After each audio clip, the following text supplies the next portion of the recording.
ശബരിമലയിൽ ദർശനത്തിനെത്തുന്നവരെ സഹായിക്കാനും സുരക്ഷയൊരുക്കാനുമായി ഇത്തവണയുമുള്ളത് വൻ പോലീസ് സംഘം. ശബരിമല സ്പെഷ്യൽ ഓഫീസറുടെ നേതൃത്വത്തിൽ ഒരു അഡീഷണൽ SP, ഒരു SSO, 8 DYSPമാർ എന്നിവർ ചേർന്നാണ് പ്രവർത്തനങ്ങൾക്ക് നേതൃത്വം നൽകുന്നത്.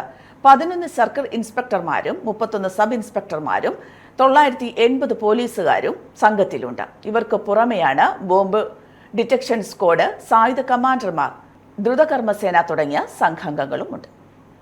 തീർച്ചയായിട്ടും സാധാരണ കണ്ടുവരുന്നത് 18-ാം പടി കയറാൻ വരുന്ന ഒരു കാലതാമസത്തെക്കുറിച്ചിട്ടാണ്. ഇപ്രാവശ്യം ദേവസ്വം ബോർഡും പോലീസൊക്കെ ആലോചിച്ച് എടുത്തൊരു തീരുമാനം 18-ാം പടിയിൽ ഒരു ലാഡർ സിസ്റ്റം നിർമ്മിച്ചിട്ടുണ്ട്. അപ്പം ലാഡർ സിസ്റ്റം ഉള്ളതുകൊണ്ട് അവിടെ 18-ാം പടിയിൽ സ്വാമിമാരെ കയറ്റാനുള്ള ജോലി എടുക്കുന്ന ഉദ്യോഗസ്ഥർക്ക് കായികമായിട്ട് കുറച്ച് ഉപയോഗിച്ചാൽ മതി, നല്ല സപ്പോർട്ട് കൊടുത്തിട്ട് അവരെ മുകളിലേക്ക് കയറ്റാനായി കഴിയുന്നുണ്ട്. അപ്പോൾ അത് സ്പീഡായിട്ട് പോകുന്നത് കൊണ്ട് തന്നെ ക്യൂവിൽ വരുന്ന ആളുകളുടെ എണ്ണം തുച്ഛമാണ്.